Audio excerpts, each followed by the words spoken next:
At this point in his career, Wes Craven was taking any job that could get him a paycheck, which led to the DC Comics adaptation Swamp Thing. But while he was working on that film, Glenn M. Benest, who had co-written Summer of Fear, approached Craven with a story he had developed with Matthew Barr. Craven teamed up with the two to write the screenplay.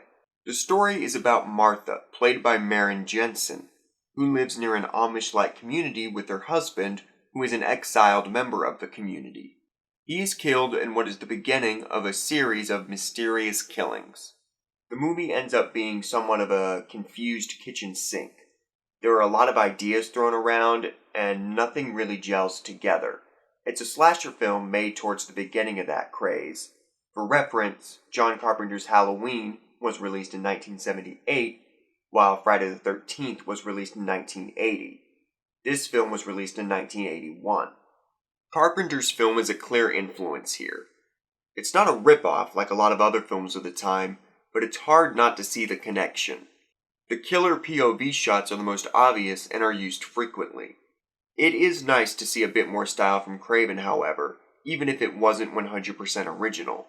It's not like Carpenter invented POV shots. The slasher element is weak. There aren't many deaths, and they're pretty lame. It's also a murder mystery that I called instantly. It's painfully obvious. Spoiler alert. Martha lives next door to a mom and daughter separate from the religious group. They're the killers. The only surprise is that the daughter, named Faith, is some kind of undefined transgender. She dresses and identifies as female, but the mom refers to her as a combination. It's really vague, so I'm not sure if it's a sleepaway camp situation where it was forced on the child, and that's what caused the mental break, or if Faith is trans because of who she is. The movie doesn't really care. I think it's just trying to be shocking and transgressive without any meaning. It seems to be a bad habit of early Craven films. Regardless, Faith is in love with Martha, and she kills anyone she perceives as a threat to Martha. This includes Martha's husband, Martha's friends, and Michael Berryman's character, who has a crush on Martha.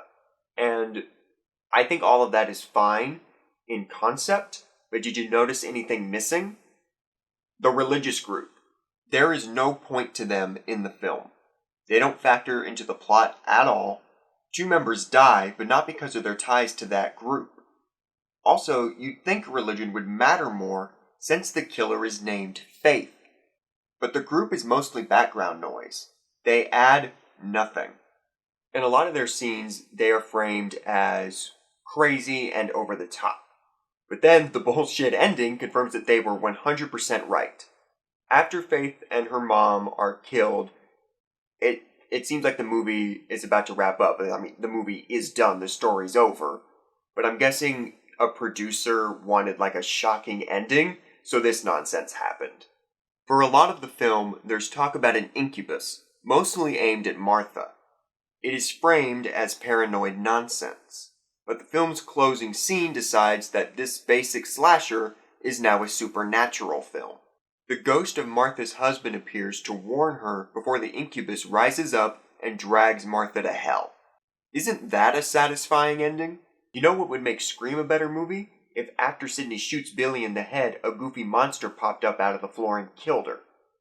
Deadly Blessing isn't great, as is, but that ending completely kills it for me.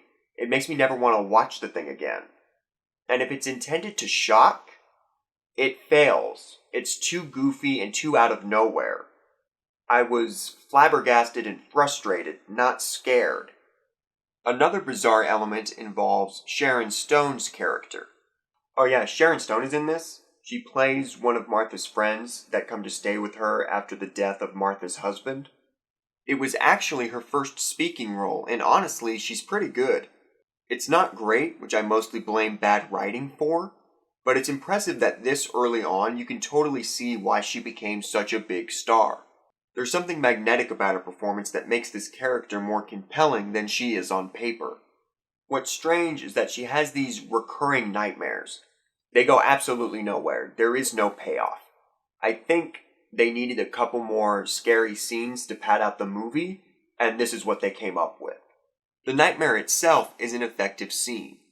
An unseen gray figure seductively compels Stone's character, named Lana, to open her mouth so that a spider can drop in. It's a good scene, and I like that it's set up in dialogue before we actually see it. But it's pointless to this story. I feel like Lana is in her own, way more interesting movie that we don't get to see.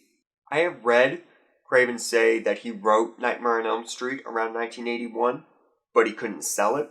So I'm curious if, in frustration, he used some of his ideas for that film here. One of that movie's most famous scenes is in Deadly Blessing, the bathtub scene. Instead of Freddy attacking Nancy, a snake attacks Martha. Some of the shots are the exact same. Craven obviously wanted to deal with dreams in a movie, and Lana's dreams are interesting, but they don't go anywhere and they stylistically clash with the rest of the movie. It would have made more sense if Martha was having these dreams. That could have set up the dumb incubus at the end. Or the incubus should have taken Lana. There are all of these wild ideas, but nothing connects. There are like 5 different movies happening at once. I don't think the movie was all that successful. It grossed about $8 million, which is fine for a low-budget horror film, but certainly not a hit. It's mostly fallen into obscurity. It only has 7 reviews on Rotten Tomatoes, although Shout Factory gave it a Blu-ray release, so I'm sure someone has a fondness for it. As for me, I wouldn't say I'm a fan.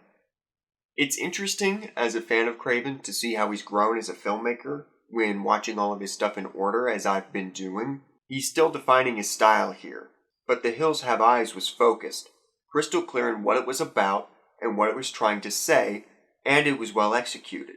Deadly Blessing feels like a step back. Jensen and Stone are both solid in their roles, but their characters are inconsistent and stupid. They could easily just leave, but choose not to because then the movie would be over. Hell, someone even offers to pay Martha to leave, and she doesn't do it. There are so many disparate ideas here that could make for decent movies, but they're not woven together well.